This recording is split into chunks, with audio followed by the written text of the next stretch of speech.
Why, hello, everybody. This is Cynthia. Hello. Why, hello, everybody. This is, I guess I'm excited because.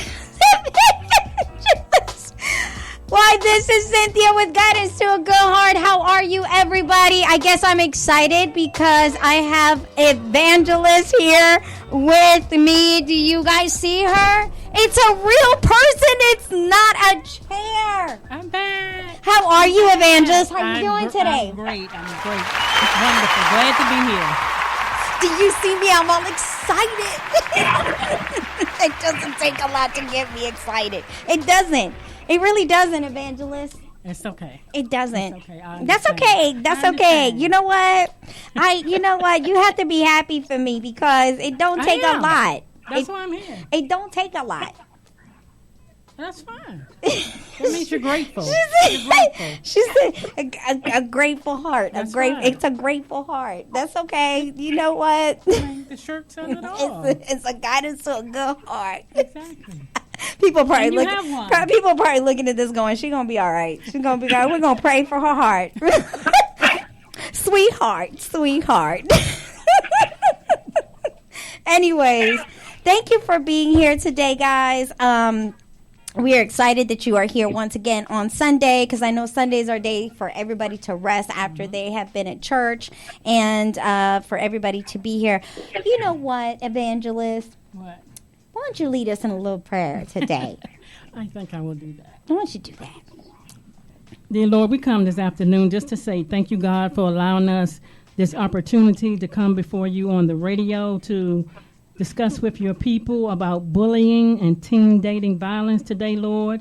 We're just thankful that you will keep the airways clear so all those who are listening in or would like to call in can hear us and submit their questions. We thank you for our guests on today that we will introduce in a moment. We thank them for taking the time to be here with us as well. We thank Mix Radio Station for having us and allowing us to host our talk show Guidance to a Good Heart here on Sunday afternoons at 4 p.m. You should dial in if you're just at home relaxing. So, Lord, we just thank you for this opportunity. We don't take it lightly or for granted. We're just trying to help people and educate people and bring awareness to the world and or anyone that's listening on today. So we thank you. We bless you. We give you glory, honor, and praise. In Jesus' name, amen. Amen. I'm so thankful. So yesterday I had a good day, Evangelist. I was at the prayer march. It was that's good. I saw you. It was from home. It was like from home. I saw you from home.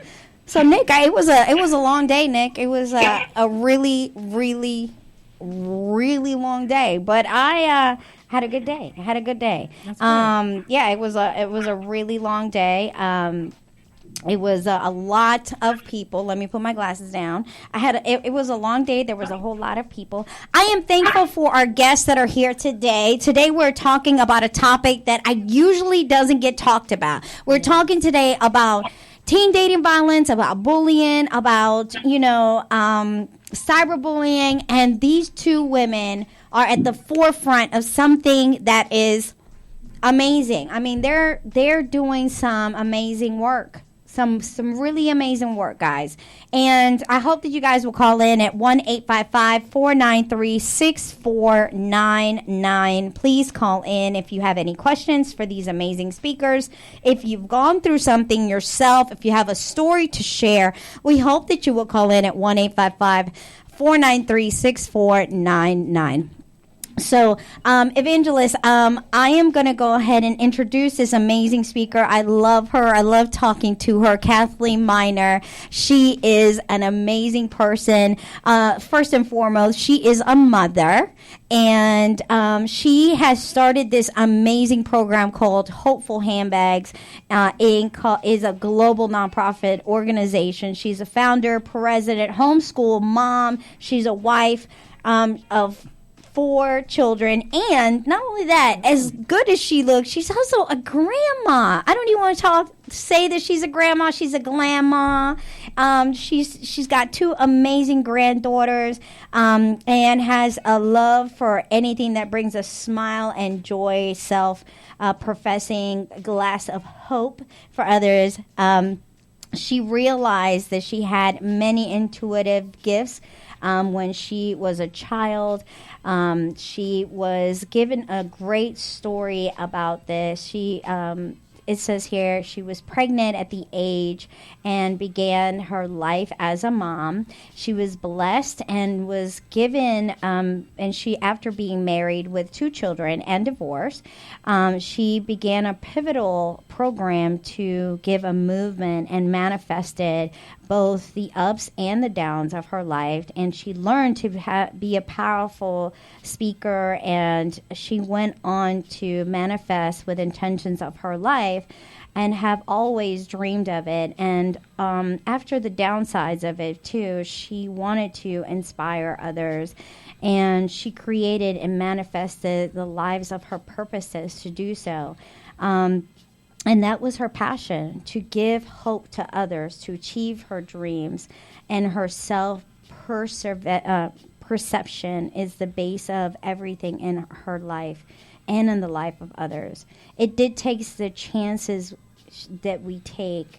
That's what she says. The choices we make, the relationships of both, and personal and professions that we stay in. I love what she puts in her website. It's amazing. And the ones that we leave because we know we are meant for more. Oh, that is so beautiful. I love when you put that. She says here, I use my 28 years of experience in coaching from the inside out as a fitness coach and trainer, self-perception and manifesting, accept, and I help guide people to trust their intuition and not only realize their limitlessness, but obtain their version of success, whatever that it is that they want to do. Life through curveballs, but we have what it takes to live a happy and fulfilled life. This founder that you see here, not only does she do air live podcast radio, she's an international speaker and author of the 30-Day Self-Perception Makeover, the 30-Day Self-Perception Makeover Teen Edition, Manifesting Your Life on Purpose Basic, the #1 best-selling author in the Mompreneur. Is that what I'm saying? That I hope I'm saying that right. She's also teaching kickboxing for 28 years. I wish that I was that motivated. I'm going to let Evangelist read also about Leanna, and I'm going to give that a little bit of, I'm going to step aside a little bit and let her read that. Okay, our next guest is Leanne Pendergrass, is the co-founder and president of the Love Our Lives organization, a nonprofit organization which focuses on helping girls and young women to live happy and healthy lives. Born in London, England, but migrated to Canada at the age of 7, Leanne has spent the last 10 years of her life understanding bullying and its long-term effects using her own experiences and the experiences of others. At the age of 12, Leanne and her older sister had both been victims of bullying and had reached their breaking points. Everybody has a limit. Mm-hmm. Their concerned mother watched both her children feel isolated, rejected, and hurt. She suggested that they write their experiences as a way to help other girls who were going through similar experiences. As a result, Leanne and her sister published their first book, Getting to Know Me, when Leanne was 14. As a result, Leanne founded the Love Our Lives organization, which addresses issues of bullying, isolation, low self-esteem, depression, and even suicide.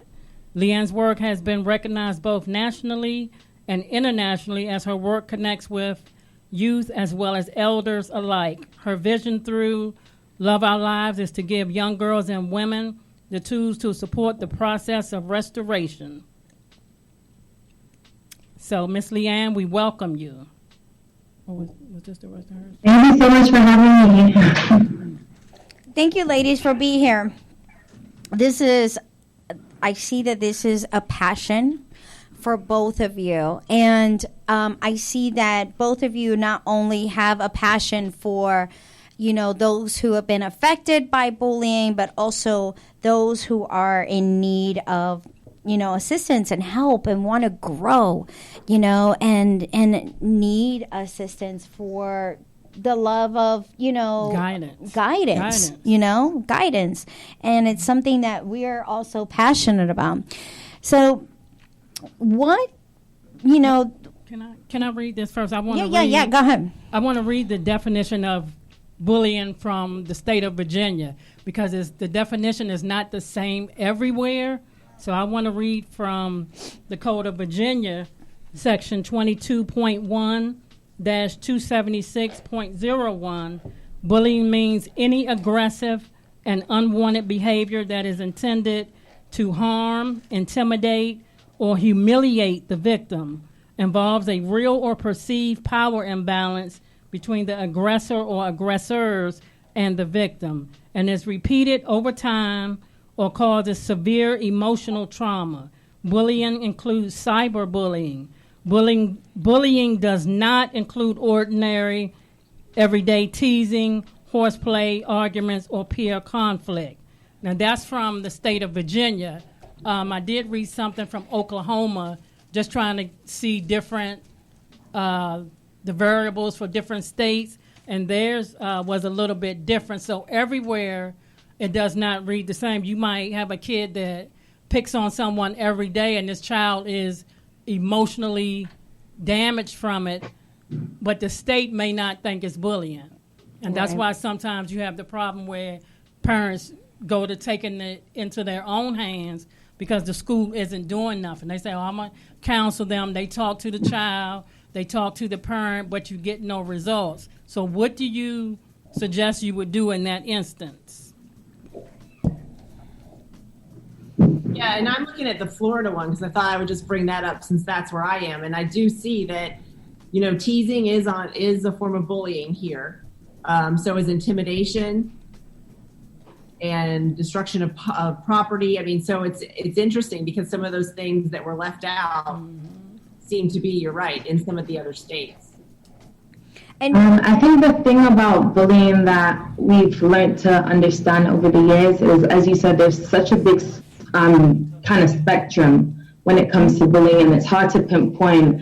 At one point bullying was only punching and kicking, but now we're recognizing that there is emotional bullying. So it's nice to know that we are evolving, but we have a lot more to do to recognize those who are being silenced or those who are being isolated in this subject. Yeah, and I think the cyberbullying is something that's totally so huge that I know when I was younger, I'm 48, that wasn't even a thing. I mean, we didn't have cell phones. There was none of that stuff. So that has become something that is almost kind of harder even to keep up with, because how do you find some of this stuff? I mean, I've been on kids, I have two teenagers now. I have two kids that are grown in their 20s, and it's even different from when they were in their teens. But, I go to look at the phones because, yes, I'm that kind of a mom. And we check everything, and half the stuff it's like an FBI search, trying to find this. It can be hidden. Well, they hide things a lot. That's why nowadays parents, not like when I was a kid or the type of parent I am. If you live in my house, I'm checking everything you have. Right. So kids know how to hide stuff in their phones with different apps. You might think your child is innocent, and people say, and I'm sure I probably may have said it on occasion when my children may have done something. Oh, my child wouldn't do that. When your children aren't home or in front of you, you don't have no idea what they would do. Yes, you may know them, but sometimes when they get with the wrong group, peer pressure, they are put up to do things that they wouldn't normally do. So you would say, I know my child wouldn't do something like that. I just know they wouldn't. But when they get with their friends who they're trying to impress, they're going to pick on this person because their friends are doing that. They're trying to fit in. So when we're not around, we don't see what they're doing. So it does it's hard to keep up with it, but you have to check what your kids are doing. You do. Another thing is, as far as then it's also that child that's being bullied. Sometimes they're hiding that because they're embarrassed of it or something like that. So even if it's not your child that is doing the bullying, and sometimes it's just those little words that get used that as a parent, it starts at home. All of this starts at home, right? Yes. We have to keep up on it and question those things and remind them, like you said, that you live under my roof. I see your stuff. Right. Right.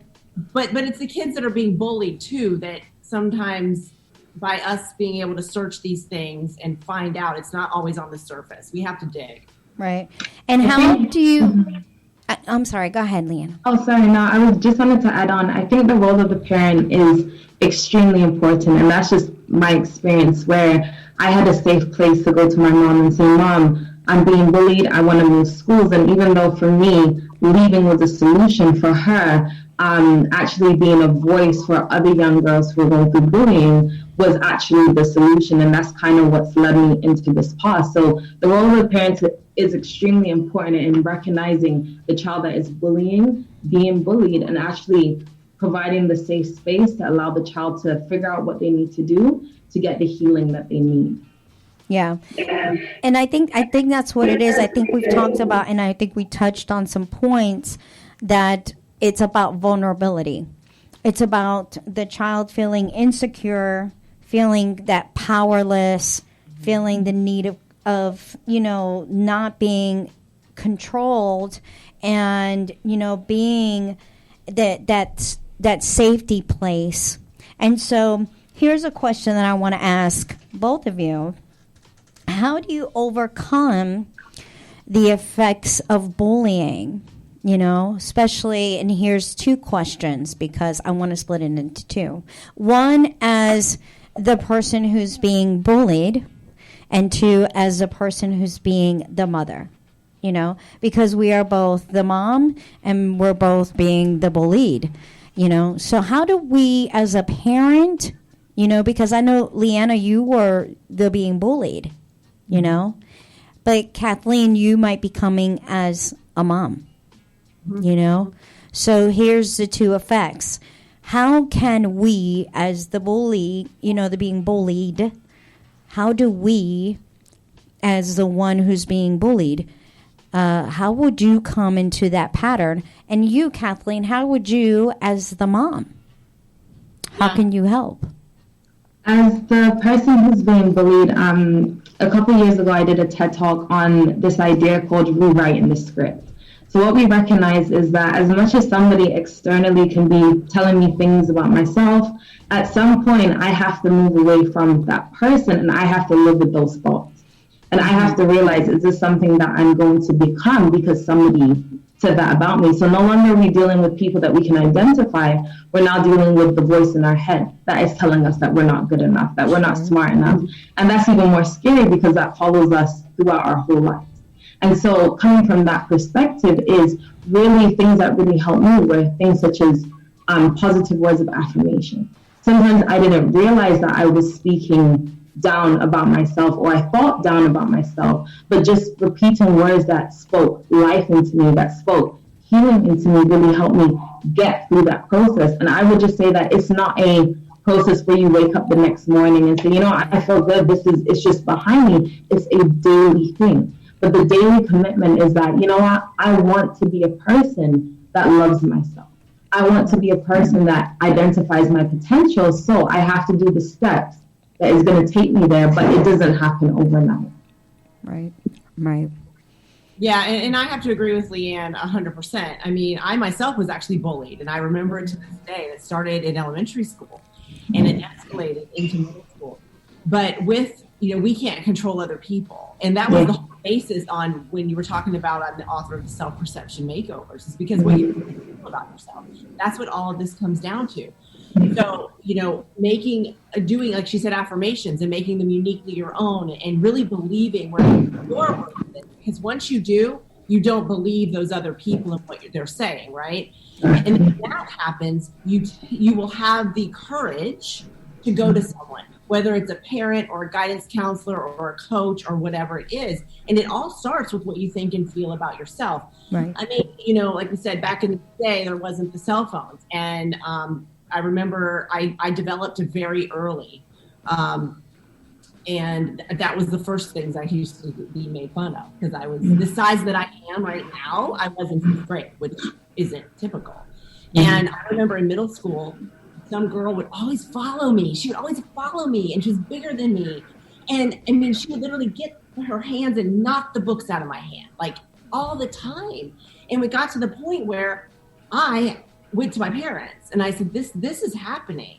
And we had to go to the school. We had to get a schedule change. I mean, it was all of this stuff. But I felt my parents are amazing. And I knew that I could go to my parents, just like Leanne said. But I think there's some teens out there or younger that don't feel like they can go to their parents because either they're not going to listen, or let's face it, a lot of parents have their own issues they're trying to deal with. But having them really work on their self-confidence and what they think and feel about themselves, so that then they can feel confident to go to anybody, whether anybody they trust, and then take it from there. As a parent, you know, my dad always would say to me, because, you know, when good things come in small packages, you know, because there was a time then where everybody outgrew me, right? So, because I'm sitting down now, but I'm like 5'2", right? So, you know, my parents always reinforced that in me. That also another thing I love to talk about is that it was kind of ingrained in my brain when I was younger. If somebody's talking about you, you must be pretty special because they picked you to talk about. There's a million people they could talk about, and they picked you. And, you know, that's just a way to look at it as, you know what?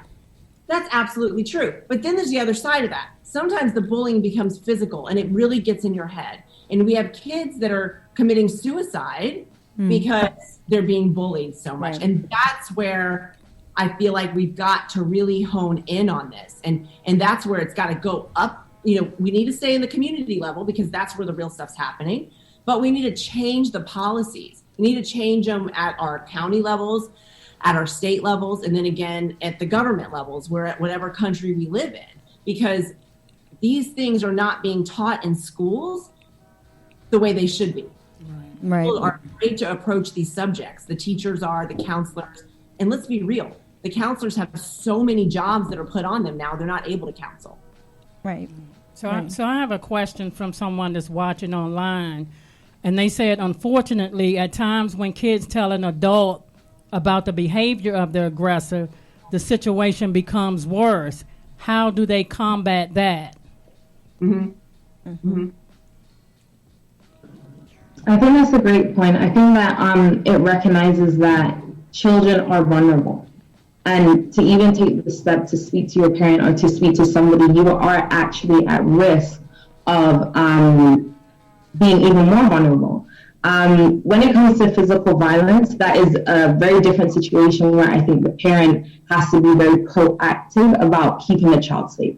And that is the priority. My experience more, in terms of Kathleen's experience, my experience more focused on the emotional bullying. So it was more a psychological thing about, okay, I can be here, but I don't feel like I belong here. If it's something that's physical, the parent needs to make the decision based on the safety of the child. However, I believe that the other forms of bullying, protecting their cyberspace, parents monitoring, just like you said, Kathleen, their child's interactions with other people online, etc.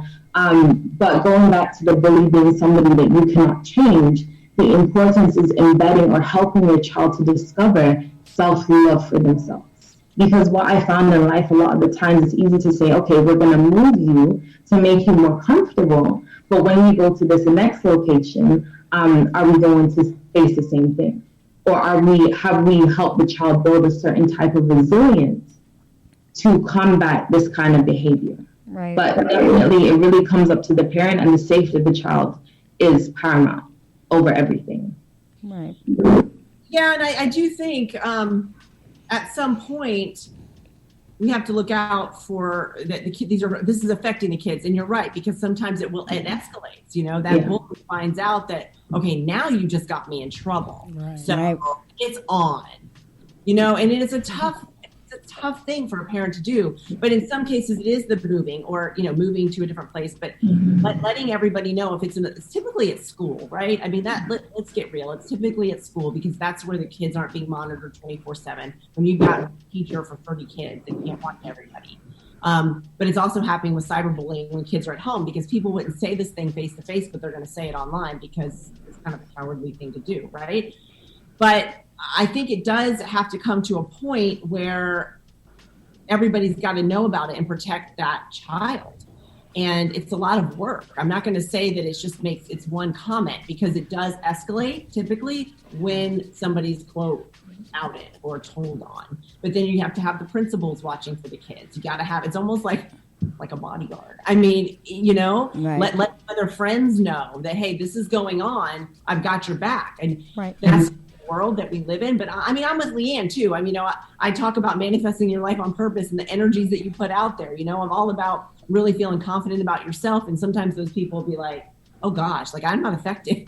Right. But it has to be taken more seriously because even if it's not physical, if somebody's been emotionally abused, for instance, being teased, if you're a 10-year-old little girl and you're dark skin and she's being teased because the color of her skin is darker than everybody else. There has been, I think, 2 children in D.C. this year that committed suicide because they were being teased. It's very important that the teachers stop taking it lightly, that if the parents don't really understand and say, oh, that's just peer pressure or whatever, something needs to be done because kids at 9 and 10 years old should not be taking their lives. They should not. They should understand that being dark skin, light skin, middle skin, whatever color skin you in should be okay. So it should be that whatever needs to be done, whether the principals got to monitor more, the teachers, whether the parents start getting penalized for the kids' behavior, something has to happen to make it stop because kids should not be killing themselves. And that's true. Time Magazine actually did a study in which bullied teenagers are twice as likely to consider suicide and 2.5 times more likely to actually attempt to kill themselves, according to a new study. The study was done by the JAMA Pediatrics, found that cyberbullying has become particularly dangerous between cyberbullying and 3 times more likely contemplated suicide between bullied kids. This research contemplated that there was dozens studies that were done between 1912 and above.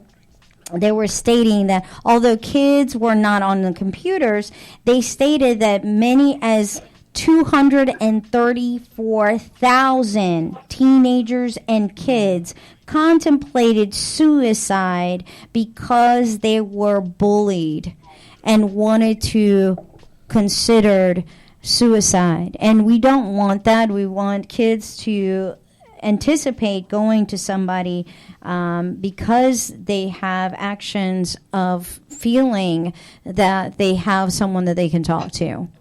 Well, right, but this all comes down to the same to something that we spoke about earlier: education and then prevention. Right. And I'm so I don't know what all the other states do, but I've done some research like you all have, and there's not much that's different in some places, or even in some of the other countries. Since we're global, we've seen some of these things. Right. But it's not being taught in the school. So I reached out to a friend of mine. He's a pastor here in town, Pastor Jeff Gatlin.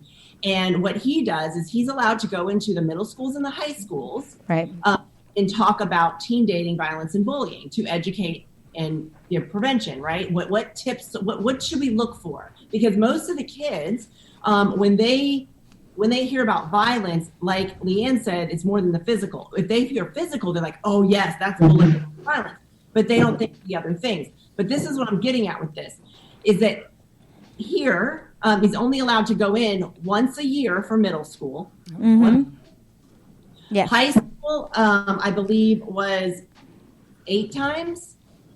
But these are for little stints at a time. So it's not something like, a class that they have to be in 3 times a week. And I feel like Maybe it should education be. and prevention. Because if you're in the classroom and you're being educated on what bullying is, and you're the one being bullied, or you're the one that's doing the bullying, then you're more open to say to somebody, maybe Right. after class, or go to somebody, we just talked about this and this is happening to me. When Right. they have to go without any base, they don't know whether they're right. I mean, think about kids, right? Their brains are still developing. Oh my gosh, should I be telling on them? Right. So Right. I think it comes back to it being mandatory Right. prevention and education in the school, and Right. even for middle school. Well, the education department has not made a baseline curriculum for teen dating violence, for bullying, for cyberbullying, and I think that that's a problem.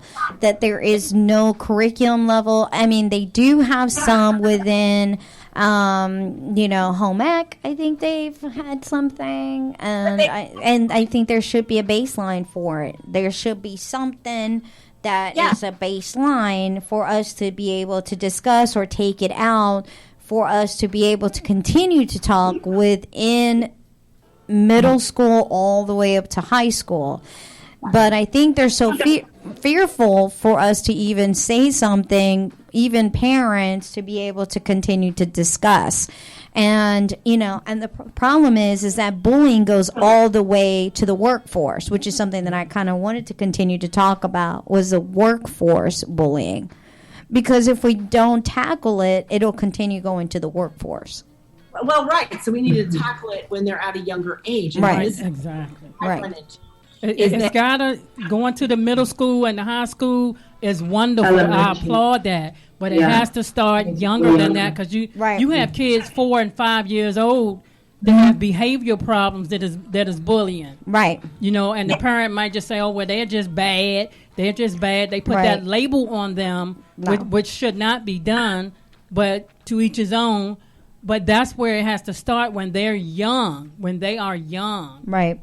Yes, I don't think that it needs to be like, okay, we have to take English, we have to take math, we have to take science and social studies. We also need to take, and I'm going to call it, say, life skills, but I'm not talking about, I'm talking about that kind of Right. stuff. Right. Right. And I think I think that's what I'm talking about, is that the reason why we need to have some kind of baseline is because we see that there's about 65 million U.S. workers that are affected by workplace bullying today in the United States. Yeah. There's about an equivalence to the combined population of 15 U.S. states of bullying, and that's a lot of people whose lives have been affected by workplace bullying. Maybe if we had a deterrence of bullying, now we're talking about bullying and cyberbullying and teenagers. Had there had been a baseline, because we talk about baseline, okay? Baseline bullying means that there is a baseline curriculum that we need to talk about in the school system. Baseline curriculum means that there's certain kinds of curriculum levels that we need to talk to the kids about, whether it be teen dating violence. Okay, teen dating violence baseline means that I talk to them about that either a man or a woman, young man or a young woman, I cannot show a photo of them in their phone, because if I do, I could be potentially arrested and be put in a sex offenders list. That is not talked about at the school level. And that's part of what I'm trying to get at here is Right. that when you say curriculum, honestly, like everything inside of me goes, oh gosh, because And I get that. You cringe. You cringe. because curriculum to me means we can't say everything. We can't be open. And the thing Right. that I wish that they would expand these programs. So like I said, That's why I say baseline. But that's part of the problem. Let's say but baseline. you can be open with your parents, can be open with their kids at home, and that's where the education and awareness starts, at home, because you can tell your kids whatever you want. Sit them down, open the book up, explain this to them, and even if they go to school and the school is going to teach roundabout what you want them to understand, they have to have that foundation. Right. You have to start with that foundation. If that foundation is not solid, it's not going to work. No ifs, ands, and buts about it. So you have to start at home. I can't say don't, because a lot of people don't be real with their kids. Like I'll use myself. With my kids, I taught them stuff. I didn't sugarcoat it. I'm not going to pretend to you. I'm not going to tell you that certain things are not what they are. I'm going to keep it real with you, because I wanted my kids to come to me with questions before somebody on the street showed them drugs, crack, or they may have seen something that they shouldn't have seen as a young child. So you don't want your kids to be getting it from somewhere else, and then they get a story that's not truthful. Now they have a distorted image of what this thing is in their mind. Now, when you're trying to make them understand the right way, bullying is not good. You don't pick on people. You don't talk about people if their hair is short or long, or their shoes are old or got holes or whatever. You have to teach that stuff at home, so when they go to school and they see it happening, or when they're being taught it by someone else, they have an understanding already. We shouldn't wait for the teachers to raise our children. That's our job. That's our job. I understand that, but I mean, when we're talking to these people that are going, and like I said, some of these other programs that are going on where we can be open, they're even coming back and saying 25 to 50% of these kids are saying that their parents have their own issues, and they're not a good. Let's just be real. You're a good mom, right? You're open with your kids. I am too. And I know Cynthia is, but not all of them are. And I think that's whole nother ball game, because right. Yeah. Why we talk about the schools, because sometimes, and these are statistics that are real, 25 to 50% of these kids can't go home and talk to their parents. No, and that's true. Or they even tell us that it's their parents that are picking on each other. It's their parents. They've already got domestic violence going on in the home. And so this stuff is happening. And I agree with you 100%. I just feel like that's why we talk about the schools, only because it's mandatory to go to school, right? Right. And that's true. And in that instance where you have that child or children who can't go to their parent, or have gone to their parents, and their parents don't listen or can't listen, or they're trying to work out their own issues, it should be at that point something at the school where they can step in and help that child, because that child should have said something to the school by that point. Once they've gone to the parents and the parents haven't helped them and they're still getting bullied or whatever, then they should have said something to the school. The school should be watching to see when Timmy comes in here every day, Timmy's in the corner crying, or he's hungry, or whatever the case may be, to be able to recognize that something is still going on. If he's still coming in here like this, nothing's happening at home, so now the school needs to step in. Yes, people may say, well, now if the school step in, then here come social services and all that. But you know what? To me, I'd rather have that than have a child take their life. Yeah. I think what we're looking at also is the culture of safety.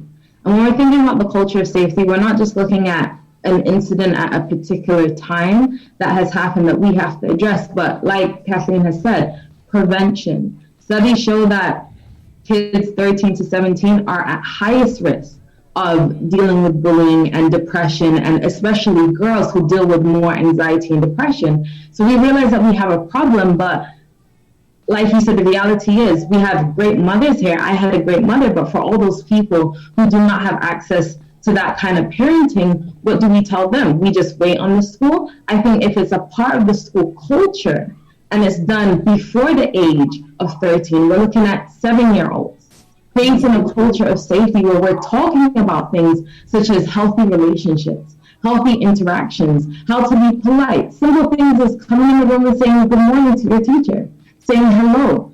All these things create a culture that help children to understand what is acceptable and what is not acceptable. So I do think that the school has a greater responsibility, because at the end of the day, as you mentioned, parents, they're going through their own things.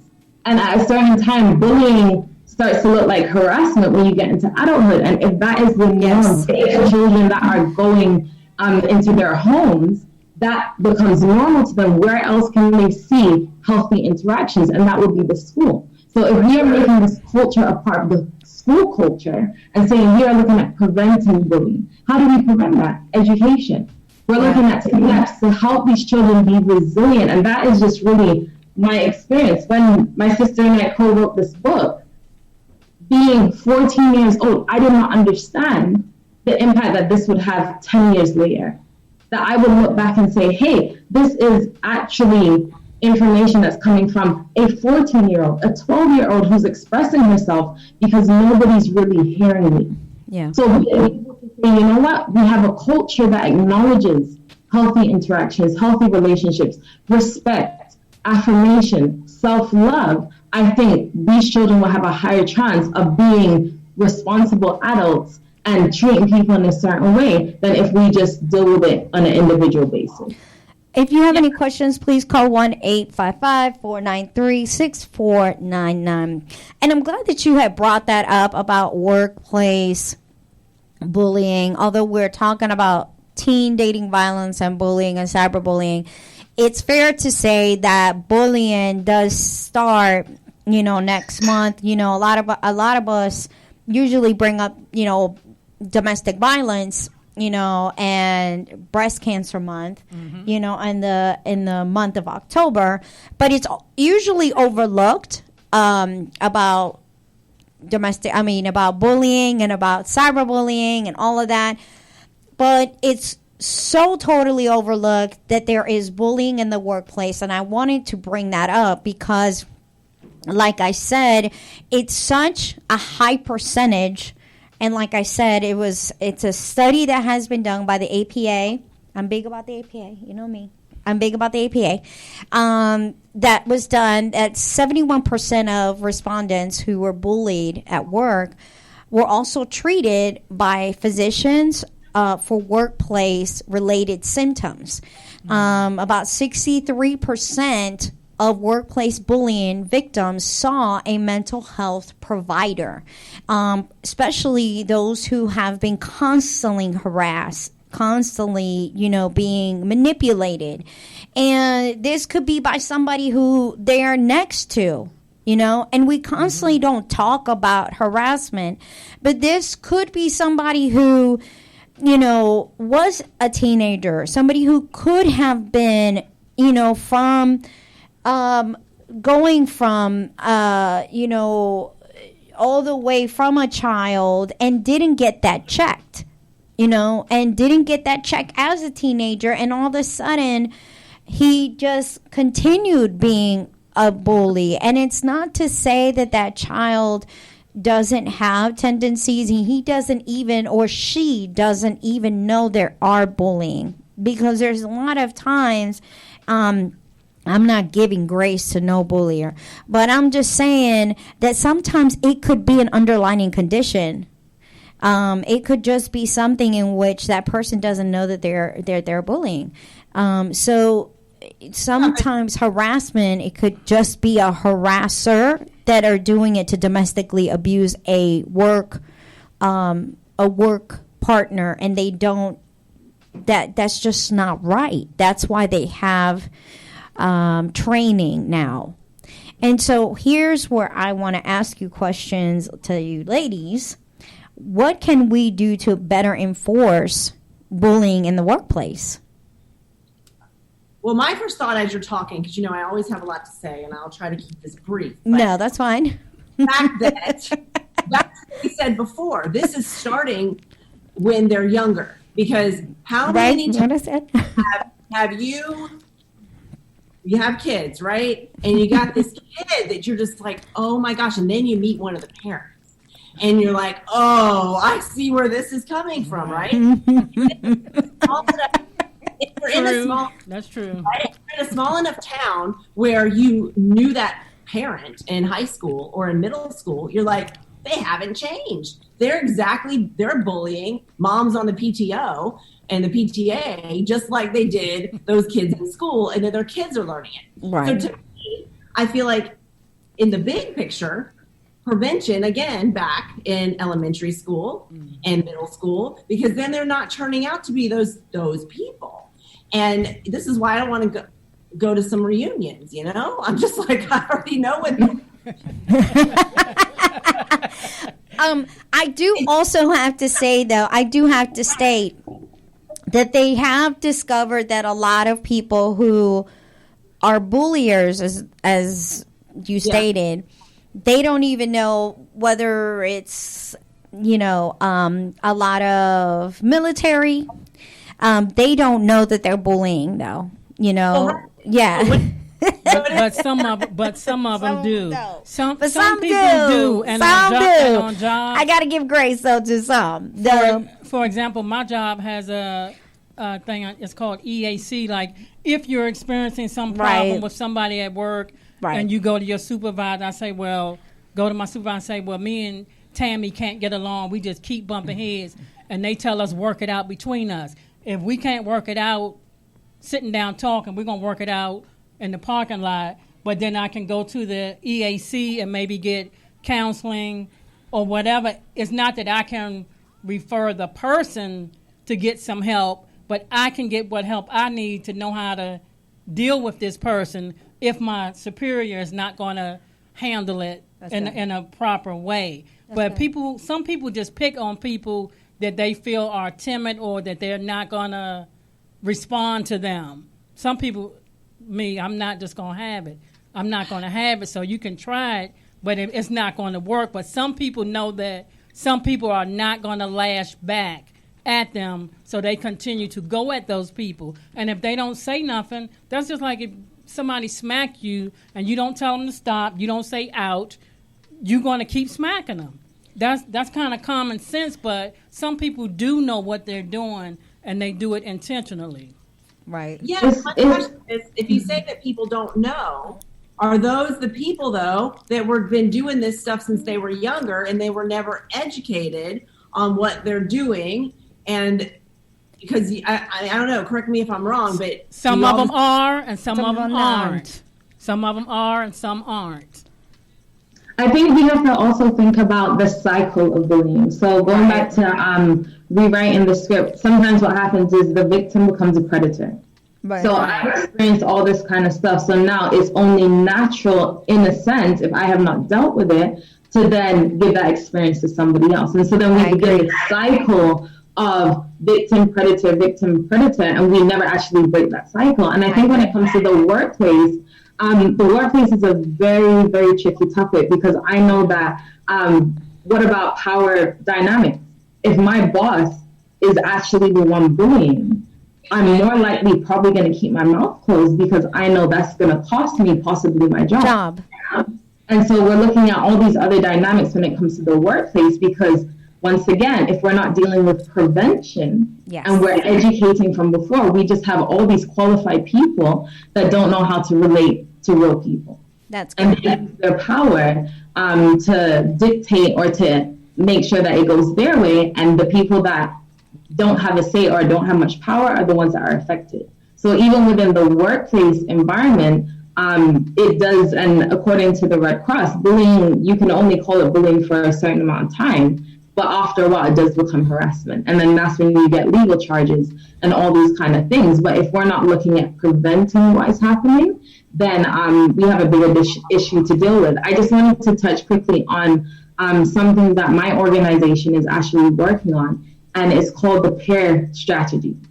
And basically, I created this because I saw the cycle of bullying that went from childhood into adulthood. And so what PAIR stands up for is prevention, E stands up for engagement, A stands for action, and R stands for resilience.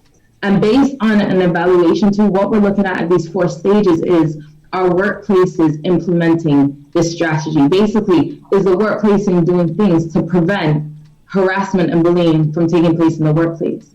If it is, then how are we engaging the people that fall victim into bullying? That's good. Are we taking action? How are we taking action? Are we creating equal opportunities for those who are often marginalized or isolated to have the same opportunities as those others that they work with? And then R, which is the most important, is resilience. At the end of the day, the reality is we can keep saying, stop bullying, stop bullying, stop bullying. But it's really up to the person who is experiencing it to be the one to determine what they are going to do with that experience. Because what often happens is, if we're so much focusing on the bully, whether it's a choice that they're making or they don't know, it still follows the person who's been bullied. So if we're focusing on them becoming resilient, then it doesn't matter where you go. If it's the workplace, you are a resilient person. If it's a relationship and you're experiencing domestic violence, you are a resilient person. So now your choices are going to be based on this resilience that you have. That's good. That's really, really good. And I know a lot of now we know that it's really a targeted law now that you cannot constitute yourself. Many places have stated that you have to be in many trainings now. And I know a lot of federal laws have been put into place to protect a lot of workplaces, to protect. They have open doors where you can come on in and maybe talk about, like she had said, you know, a lot of federal governments have said, listen, you cannot, you know, bully a person. We have an open door policy. If you need to come on in, you can talk about any bullying problems. I know DOD, you know, has that open door policy. I know DOJs have that. I know a lot of government buildings have it. And many buildings nowadays, corporations have that. And I know even nonprofits are now having the same thing. Well, they will protect their workers with harassment and with bullying. I know even within the Supreme Court, they have had that. Now, mind you, I'm not a lawyer, so can't state the statutes or any of that. You know, I know that you guys can probably look those up. I can Google it. But it should be that on your job. Yes. You if you have that problem of being bullied by a coworker, you should feel protected. You shouldn't feel like, oh, if I say something, I'm going to lose my job. Although 9 out of 10, that's what happens. But it should not be like that, because I'm here to do my job just as well as this person is, although they've included in their job picking on me, which they're not getting paid for. So if I feel like I'm being bullied or harassed, or somebody just like picks with me, like, why are you, this person always on my back about something? Right. It should not be like that. We're supposed to be on this job, work together as a team or individually, but it should not be an issue like we're in high school having problems with each other like that. Like, it shouldn't be like that. You should feel safe going to your supervisor or going to human resources and saying, what can I do, because I'm being harassed by this person and I'm fed up. Because you shouldn't feel like, first of all, you're going to quit your job because somebody's worrying you so much they're going to take you off the job. It should never get to that point. So it should be something where we can go to, if not our immediate supervisor, we should be able to go to human resources and get some type of help for ourselves, as well as that person getting dealt with for their behavior. Yeah. I'm sorry, go ahead. Sorry. No, I was just saying, and I think that's why, just to add on to the points, that training is really important in the workplace. We're dealing with people with different experiences, and sometimes, like I said, we have a whole bunch of qualified people that don't know how to work with people. And so ensuring that companies are actually investing in training that is going to protect their workers is very, very important. Right. So we have someone that's watching online that said they were at a job where they dealt with bullying, and the company told them that they couldn't say anything to the individual, and they ended up quitting the job because it got so bad. That should never happen. That should never happen. But it does, because people will say that it's their right? And you can't accuse me of this. You can't say this to me, because then that person that they're accusing of doing it can say, now those were my rights, and now you're accusing me of something that I'm telling you I'm not doing, because most of the time that person's going to deny it. So I can, just like Leanne's saying, it's education. I mean, there has to be accountability. Right. And I know that I've talked about this, and I know we're not talking about strictly domestic violence right now, but accountability is huge, and being able to sustain things, right, and to live a happy, healthy life. Well, the same thing in the workplace. There needs to be accountability where up front people know these are the rules. if you break them, or if we suspect that something's happened, it's going to be under investigation. No questions asked. Just know that. But also, I think, and this is just my perception on some things because of the field I work in with lawyers and legal.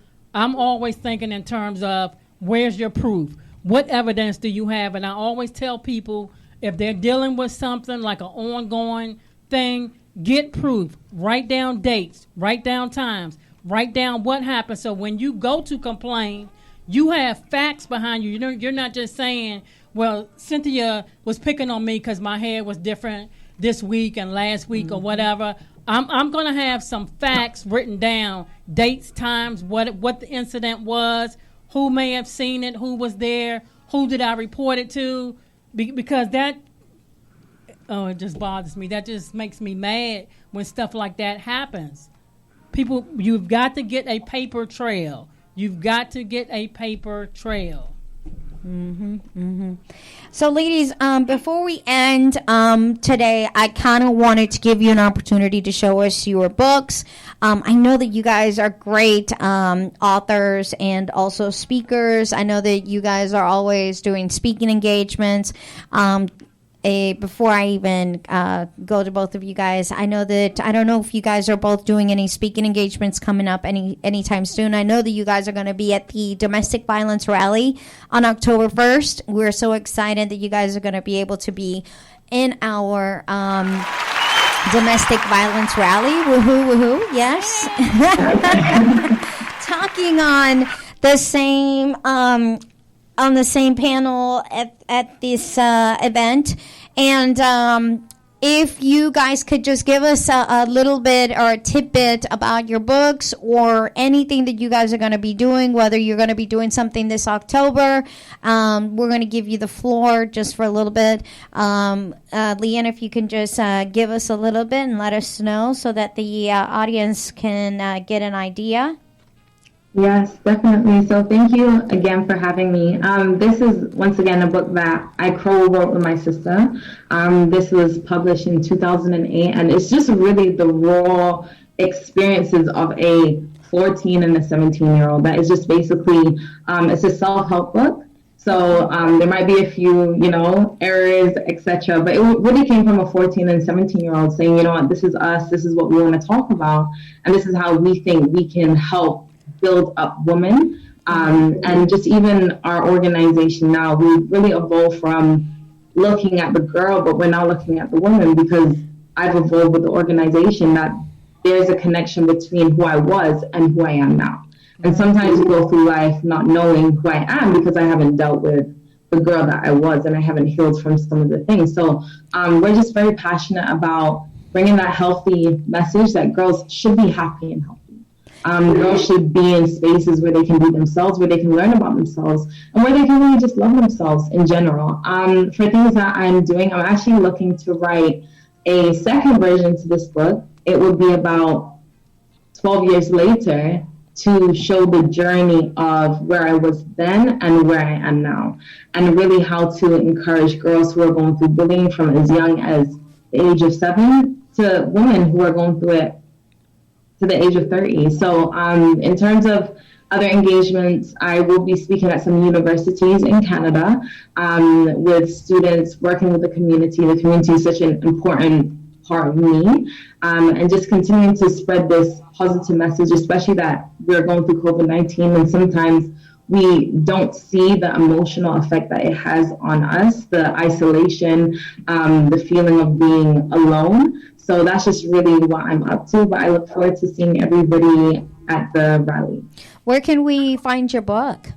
Yeah, so it's actually on Amazon. Okay. And if you just type in Getting to Know Me, and my first and my last name, it should come up. But as I mentioned, I think this is it's really good data on what was going on in 2008. But I think now we're in 2020, I have more insight into really how to get people to the point where they can heal from that past experience. Okay. So look out for it. Okay, awesome.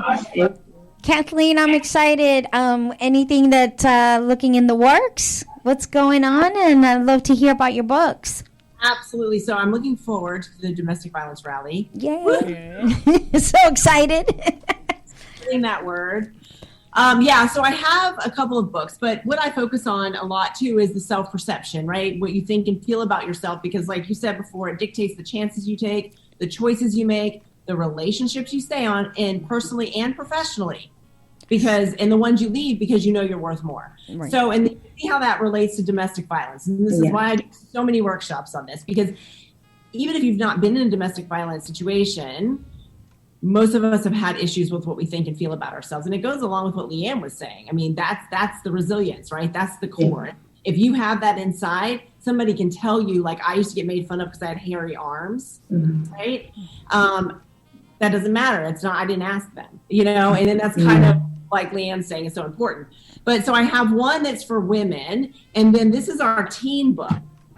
And the thing that I love about it is it's done in an easy way to read and an easy way to do, because it's done by day, and there's journaling that goes along with it, because I'm a huge advocate of journaling. There's so many different kinds.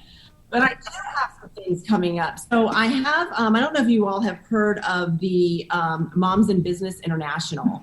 And it's an amazing group of mom entrepreneurs. And they have like over 64,000 members. They're absolutely awesome. A very good friend of mine, Leona Burton, started that group. But we're having a Live Life Laugh Tour. And there's quite a few speakers that are going to be in there. And it's an event. And it's an event to raise money as well, because the proceeds are going to go to Hopeful Handbags, which is my organization. And the reason is we also have bridge housing happening, which is called Carolyn's Haven of Hope Bridge Housing. And it's because the gap that I see literally in a lot of countries is that once these ladies leave the shelters or staying with friends and families, they can't even rent a place. So we are in the process of building homes with sustainability and programs and all of that. But I will be speaking there on October the 19th inside of that group, and I'll have it on my page, Hopeful Handbags.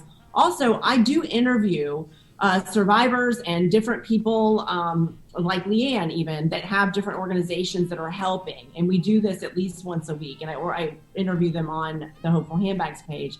And that's because I think it's really important for people that are out there to help, people that are still in these situations, and then the survivors, to be able to hear these stories and be able to be inspired, whether they're going to help or they need help getting out, anything like that. So, we're a bridge organization. What we do is we help women get back on their feet by resources and help, hope, support, all of that. And we also have a program that we're putting out there now. This is our logo. And you're going to see this seriously globally, because it's already started, and it's going to be on storefronts. And what that means is it's a safe place. You can go in, and those people will have information for you, and they will have places you can contact with collaborate globally. But we already have it in place where they can come in. It's a nonchalant kind of thing. I saw the logo on the door, and they'll be handed some information. And there's some places that it can actually help them right there. But because it's all about awareness, if somebody sees this and they get in touch with Cynthia, or they get in touch with Leanne or Evangelist, if they get in touch with any of you, that's our goal right there. They've reached out for help. Awesome. I'm excited to collaborate. I'm excited that we gotten a connection, and Kathleen is my sister from another mother, same father. You and I are connected by the hip. So this is exciting, because it was exciting to be getting together with you. Like, when you and I met, it was like meeting like my sister. It was like exciting. I'm excited. So guys, get on these web pages, loveourlives.com and get .org, and please get on Hopeful Handbags. I'm gonna get there today. It's been a day, guys. I'm tired. I already told you I walked all of the Capitol. Told you, loosey goosey. Okay, so please get on these websites. It's amazing what these women are doing, and I'm so thankful that you guys came to Guidance to a Good Heart. And like I always say, you're beautiful, you are lovely, I love you, and thank God that God loves you too. I love you, ladies. Thank you, ladies. Thanks for being here, guys. Thank you. Bye. Thank you for you both. Thank you. You guys are lovely. Lovely.